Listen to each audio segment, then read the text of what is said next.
Por que o dinheiro é tão perigoso? Porque muitos dos nossos problemas são resolvidos com dinheiro.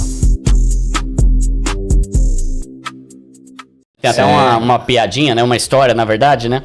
Que o cara tava no trilho do trem lá andando. Aí de repente a perna dele ficou presa.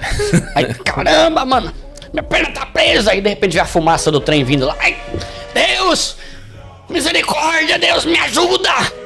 Se o senhor me livrar disso aqui, eu vou servir na tua casa pelo resto da vida. E o trem vindo. Pai, tem misericórdia, me salva, Deus. A minha vida é toda tua, eu te darei tudo que eu tenho. Aí quando o trem tava pertinho, saiu a perna, ele falou: Deus, obrigado, mas a perna soltou aqui, viu? Valeu.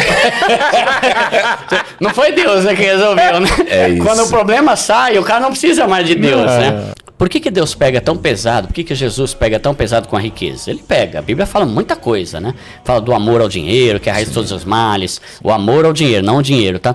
Fala que é mais difícil um camelo, um rico entrar no céu do que um camelo, tal, passar. Porque o dinheiro, ele tende a nos afastar de Deus porque nós ficamos mais independentes. Se a gente for pegar, por exemplo, a parábola do filho pródigo. Tava lá, na casa do pai, cheio da grana, tô de boa, tenho tudo aqui. Ô pai, valeu, fera. Te agradeço aí, mas eu vou vazar porque eu tenho condição. Ó, minha herança. Dá minha parte aí que eu vou vazar. Vou lá pra Jerusalém. Vou dar rolê lá em Jerusalém, na balada lá, né? Beber minhas Heineken lá, né? Heineken, pobre, ama Heineken. Curtir as minas. Curtir as minas, pegar todas lá, sei lá onde. Nunca fui pra Jerusalém, mas não sei o nome dos bairros lá. Vou pra lá. Aí, beleza, foi. Então você vê, o dinheiro gerou uma independência. Eu não preciso mais estar aqui, eu posso viver sozinho. Quando foi que ele quis voltar? Quando ele perdeu tudo. Perdeu tudo, perdeu dinheiro, tava comendo comida de porco. Ah, peraí. Na casa de Deus eu tinha tudo. Eu vou lá pra voltar, na casa do meu pai, no caso, né? Uma parábola aí, né? Sei lá.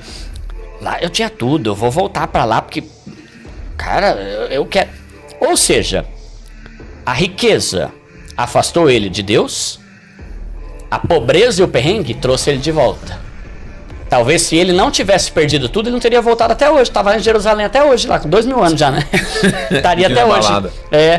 O problema tende a nos fazer aproximar de Deus. Porque a gente precisa dele e a gente não consegue resolver. Sim, exato. Tem um versículo lá em Provérbios 30, eu acho, que o cara fala assim: Deus, não me dê muito para que eu não me esqueça de ti. Provérbio de Lemuel, acho que é Provérbio 30 ou 31. Tá lá no finzinho.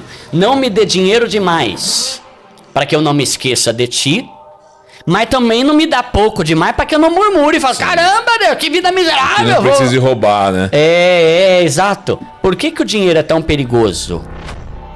Porque muitos dos nossos problemas são resolvidos com dinheiro. E quando a gente tem muito dinheiro, a gente precisa menos dele. Né? Por que você ora tão pouco? Porque eu não tô precisando dele pra nada. É uma grande verdade. E é triste, né? Porque a gente, pra começar, né? Por isso que muitas vezes a gente busca mais a Deus quando tá no perrengue, né? Do que quando tá tudo bem. Porque quando tá tudo bem, tá tudo bem. Eu não preciso. E isso é erradíssimo, porque a gente tem que ter comunhão com Deus pelo que Ele é, e não pelo que Ele tá dando, ou pelo que a gente precisa, né? Em todo momento. Só que aí eu trouxe essa reflexão para a questão do dinheiro. Tem irmão que pula fora da igreja por causa de um carro que ele queria. Não, olha. Eu quero um carro, vou trazer um monte de gente pra igreja. Aí vem cheio de gente, gente até no teto pra vir pra igreja. Aí Deus dá o carro. Nunca mais aparece na igreja. Obrigado, Deus. Deus é bom demais, Senhor. Mas eu vou dar um rolezinho, vou no shopping e tal. Aí esquece a igreja, esquece o Senhor. Pior que é. Problema. Quando conquista, né? Esse é um dos problemas do dinheiro. E é por isso que a gente tem que ter um coração muito centrado em Deus, muito firmado na palavra, ir numa igreja. Você acha que eu não sou tentado por causa da fama? Hoje em dia, qualquer lugar que eu vou, a galera vem falar, quer estar em todo lugar. Se eu não boto no meu devocional ali minha cabeça no pó ali e falo, sabe, pai, tudo isso aqui é teórico, que o senhor quiser. Se eu começar a sair do centro da vontade, da tua vontade, me tira essa porcaria aqui e me volta pro CLT que eu vou estar com alegria, né? Então, a gente tem que se policiar para não se corromper pela fama, pelo dinheiro, pela riqueza, porque é um risco, né? Só que a gente tem que estar sempre com o rosto no pó ali, né? Na presença de Deus, que isso é o mais importante de tudo, né? É muito legal ver que Deus prosperou sua vida, que você cresceu financeiramente, que você continua crente. E que isso... Você não esqueceu do Senhor, né? A maioria das pessoas não são assim, infelizmente. Tem muita gente que quando vai ficando famosa pula fora, né? E por isso que Deus fala muito sobre os perigos do dinheiro. Só que se a gente for ver lá em Hebreus, por exemplo, em Hebreus não, em 1 Timóteo, no mesmo texto que fala que o amor ao dinheiro é a raiz de todos os males, tem uma parte lá que ele fala sobre os conselhos para quem é rico. E ele não fala, ó, quem é rico tá em pecado. Não fala, quem é rico tem que dar tudo que tem e ser pobre, porque eu exijo o voto de pobreza. Não tem, na Bíblia não tem nada disso. Deus falou lá em Salmos, ó, o meu servo vai ter um sepulcro, tal, vou ter que garantir isso. Aí quando morreu, ele olhou e pensou, cara, eu preciso de um homem rico aqui, porque esse negócio é caro. Era tão caro que Jesus não tinha, né? Jesus não tinha um sepulcro. Aí ele achou José, ô José, você que é rico aí, faz essa aí pra Deus ver aí, né? Paga o sepulcro ali, né? Pega a parábola do bom samaritano. Tinha dinheiro, Sim. Né? Tava o cara lá caidão no chão lá, só o pó da rabiola. Aí passou um, não fez nada, passou outro, chegou o bom samaritano. Caramba, mano, você tá mal, hein? Vem cá. Vou comprar óleo aqui pra você, vou comprar perfume, vou comprar alimento. Agora vamos lá na hospedaria ali, eu vou deixar no hotel. Ó, dono da hospedaria, meu camarada, tá? Pode fazer tudo aí, dá comida, dá que depois eu venho e acerto a conta. Tinha dinheiro, Sim.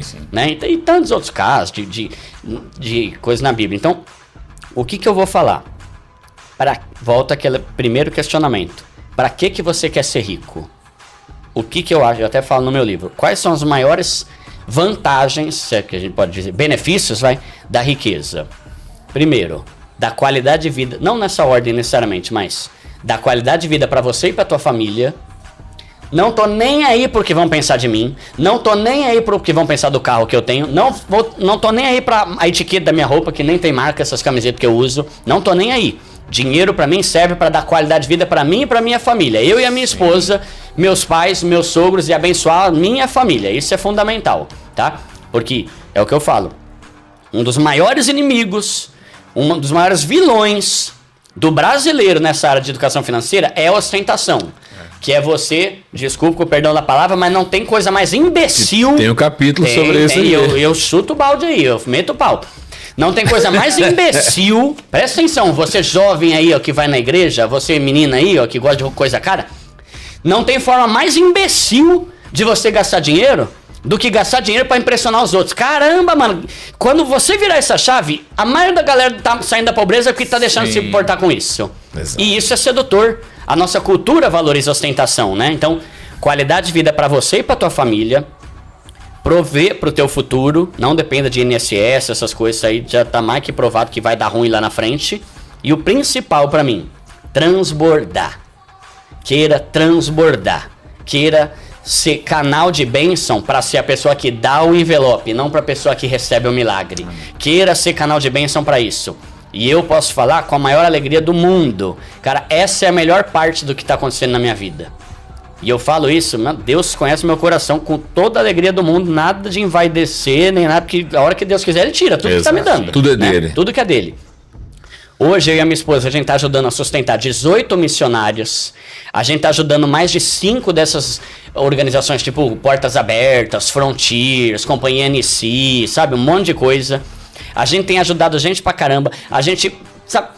Enfim, eu não vou falar tudo que a gente faz aqui, mas entenda. O maior benefício do enriquecimento na minha vida e da minha esposa tá sendo a gente poder transbordar. E se não for pra isso, pra que é?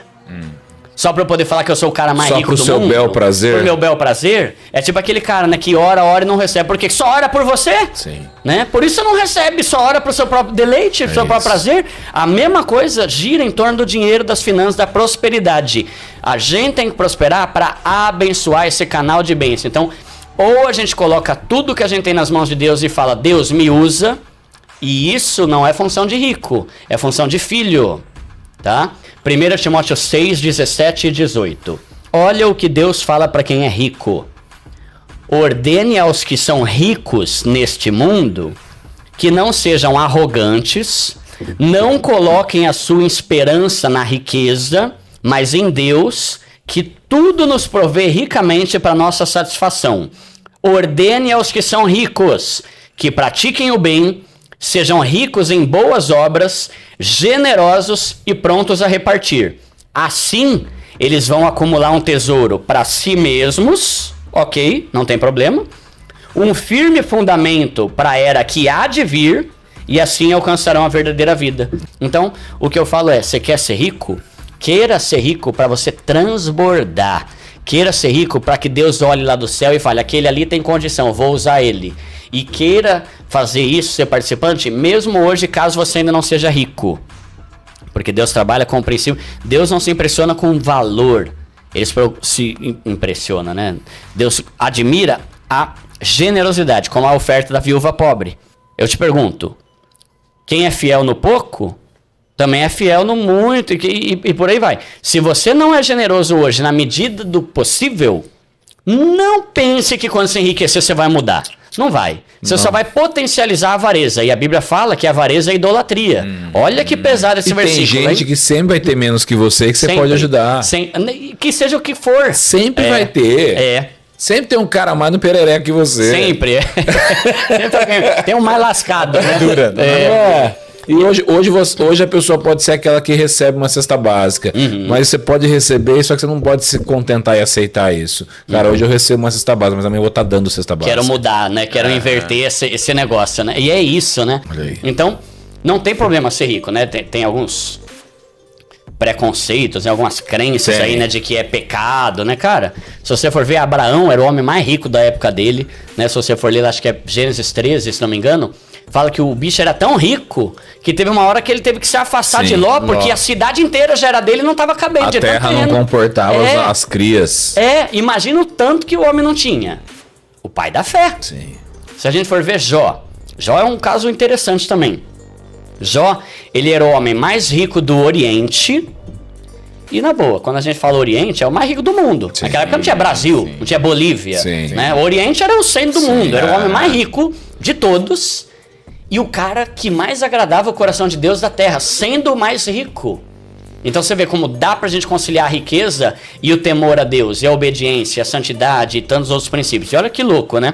Ele já era o cara mais rico, Deus tirou tudo e depois deu o dobro. Ou seja, ele ficou 2 vezes o cara mais rico do mundo. Ele era no mínimo o dobro do segundo cara mais rico do mundo, né? Vamos pegar o caso de Salomão. Salomão, Deus, eu quero sabedoria. Você quer sabedoria? Você é o cara, Salomão. Então, por que você pediu sabedoria? Eu vou te dar mais tanto dinheiro, filho. Eu vou te dar ouro, eu vou te dar prata, eu vou te dar carruagem, eu vou te dar palavra. Você vai ser o cara mais rico do universo. Deus que deu. Sim. Se riqueza. Também, né? Tantos, Se ser rico é pecado, então Deus fez de Salomão o maior pecador do mundo, que ele era o maior cara. Tem gente que fez pesquisa, né, sobre esses negócios e fala que se fosse nos dias de hoje, a fortuna de Salomão seria na categoria de trilhões e não de milhões ou bilhões. Seria mais rico que Jeff Bezos. É mais rico, eu botava no chinelo. Vem cá, menino, deixa eu te ensinar aqui como que é ser rico, né? Vou contar uns provérbios pra você aqui, vem cá. Vem cá que eu resolvo. Mas teve um cara que falou que é mais top que o Salomão, velho. Tem. Falou que escreveu mais livro que ele, inclusive. É mesmo? Neném. É neném. Salomão é neném. O Pablo Marçal. Ele falou isso aí? É mesmo? Ele não esperava outra coisa. Falou que Salomão é neném perto dele. Esse cara tá doideira. Eu nunca sacrifiquei criança, o Salomão sacrificou para Moloque por causa de uma das mulheres que ele fez. Deus me chamou para fazer as coisas, até agora eu tô firme naquilo que ele me chamou. O Salomão não. Eu não matei irmão meu, o Salomão matou o dele. O Salomão escreveu 3 livros, eu escrevi 45. O Salomão era neném, moço. Os caras ficam doidos. O Salomão tinha jato. O Salomão já acalmou o piloto de helicóptero. O Salomão era neném, moço. Para com isso. Nós precisamos de parar de venerar Salomão e um monte de gente entender que também nós somos imagem e semelhança do Criador. Eu não estou fazendo isso para falar que eu sou melhor que ninguém. Eu só estou te falando que o Salomão passou aqui na Terra tem 3 mil anos. Você até hoje está pagando pau para cara que passou há 3 mil anos. Marçal, isso aí é pecado que você está fazendo. Moço, toda vez que eu decolo, se eu tiver com a pessoa mais importante da Terra, eu falo, faz silêncio agora, porque é a minha declaração salomônica. Na hora que o avião vai saindo do chão, eu falo assim, nem Salomão em toda a sua glória voou num jato. Eu faço isso todas as vezes. Marcelo, mas você está desvalorizando o Salomão. O Salomão era um mesmo. Vou nem comentar as coisas que eu gostaria aqui, mas, enfim, Deus o abençoe, né? E a mim não desampare, né? Então você pega Salomão, cara, Salomão tem um versículo lá em Crônicas que fala que o reino dele tinha tanto ouro, que a prata não valia nada. Exatamente. Não tinha valor nenhum. Né? Imagina essas Perdeu o correntes. valor, a prata perdeu o valor. Cara, que loucura, né? E era um cara que depois teve os perrengues dele, mas Deus deu a riqueza. Sim. Aí Ele a pessoa se perdeu, né? Acabou se perdendo. Mas aí a pessoa, mas foi Deus que deu. Sim, a minha também é Deus que tá dando. A nossa é Deus que tá dando. A tua também vai ser Deus. É Deus que dá a pobreza e a riqueza. Tudo vem dele, né? Animal, galera, bota aqui nos comentários. Vocês curtiram?